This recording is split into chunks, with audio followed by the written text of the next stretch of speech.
లో క్రికెట్ స్టార్లు కానీ, పొలిటికల్ స్టార్లు కానీ, సినిమా స్టార్లు కానీ వాళ్ళకు పెద్ద ఎత్తున మాస్ ఫాలోయింగ్ ఉంటుంది.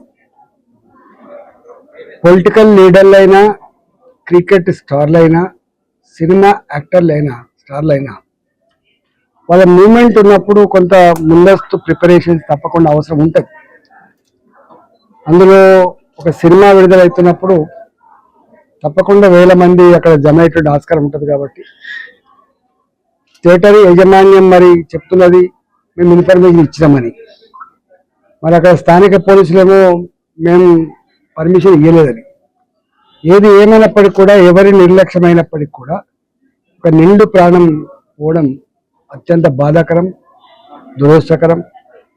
ఇవాళ ఆవిడ కొడుకు ఇలా ఏదైతే హాస్పిటల్లో కొట్టుమిట్టాడుతూ ఉండడం, ఆయన కోలుకొని రావాలని చెప్పి మనస్ఫూర్తిగా కోరుకుంటున్నాం.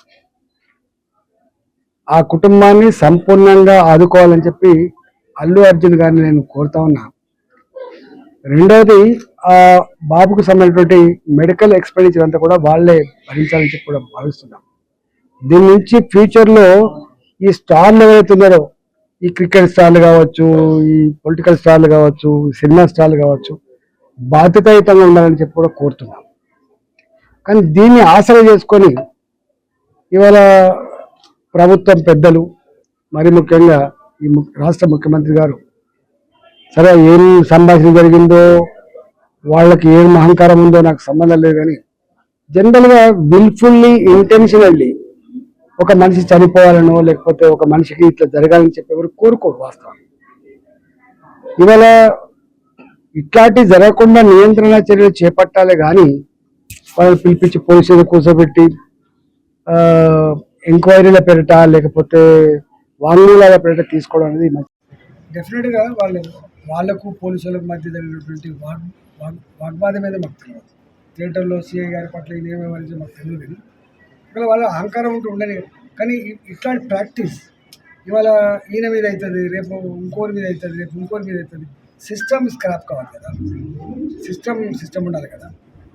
విల్ఫుల్గా కోర్టులో ఎప్పుడు కూడా ఏముంటుందంటే విల్ఫుల్ ఇంటెన్షనల్లీ అని ఒక సబ్జెక్ట్ ఉంటుంది. కానీ ఇక్కడ ఇట్లాంటి వాటిలో ఇంటెన్షన్ ఉండదు.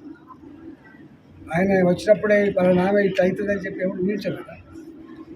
రాద్ధాంతం వాళ్ళు చేస్తున్నారు. ఇలా అందరినీ బెదిరించుకొని, ప్రభుత్వానికి రెండు విశేష అధికారాలు ఉంటాయి. ఒక అధికారం ఏంటంటే ఎవరినైనా ఎప్పుడైనా జైల్లో పెట్టే అధికారం ఉండొచ్చు ప్రభుత్వానికి. ఎవరి మీదైనా ట్యాక్స్ వేసే అధికారం ఉండొచ్చు. రాష్ట్ర ప్రభుత్వాలకైనా కేంద్ర ప్రభుత్వాలకైనా రెండు విశేషమైన అధికారాలు ఉంటాయి.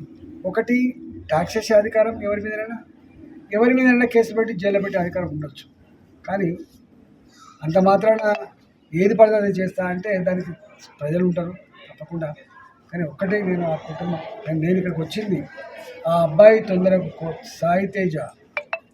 శ్రీతేజ జల్దీ కోలుకోవాలని, ఆ కుటుంబం శోకసప్త హృదయంతో ఉంది కాబట్టి వాళ్ళని అందరూ ఆదుకోవాలని, వాళ్ళ కుటుంబానికి మంచి ధైర్యాన్ని ఇవ్వాలని, ఆ కుటుంబం మంచిగా బతకడానికి కావాల్సిన అన్ని రకాల ఆర్థికపరమైన సపోర్ట్ చేయాలని చెప్పి కోరుతున్నాను. ఇది ఖచ్చితంగా జరగాల్సింది. ఎక్కడ బాయిలలు పోయి చనిపోయి, పేలి చనిపోయినప్పుడు కావచ్చు, లేకపోతే రకరకాల పద్ధతులు కావచ్చు, చనిపోయినప్పుడు ఒక సమాజం వాళ్ళ పట్ల సానుభూతి ఉంటుంది. కానీ ఇక్కడ వీళ్ళు దీని పెద్ద రాద్ధాంతం చేసేది భారతీయ జనతా పార్టీ కాదు, రాద్ధాంతం చేసేది కాంగ్రెస్ పార్టీ. దీని మీద గంటల తరబడి అసెంబ్లీలో ఉపన్యాసాలు ఇచ్చి మొత్తం ఆ వర్గాన్నే, ఆ ఇండస్ట్రీనే మొత్తం బోర్డు నిలబెట్టే ప్రయత్నం కూడా మంచిది కాదు. ఆయన అనుకుంటుండు. ఇవాళ కొద్దిమంది సోషల్ మీడియాలో ట్రెండ్ చేసేవాళ్ళు హర్షిస్తుండొచ్చు, కానీ అది మంచిది కాదు. దీన్ని రాజకీయ పరంగా కాకుండా, ఇట్లాంటి చిల్లర వేషాలు కాకుండా బాధ్యతగా వివరించాలని చెప్పి ప్రభుత్వాన్ని సూచన చేస్తుంది. హిట్ టీవీ యాప్ ని డౌన్లోడ్ చేసుకోండి. ఇందులో short news, live news, entertainment movies అన్ని అవైలబుల్ గా ఉన్నాయి. Please download hit TV app. Hit TV app ని ఫ్రీగా డౌన్లోడ్ చేసుకోండి.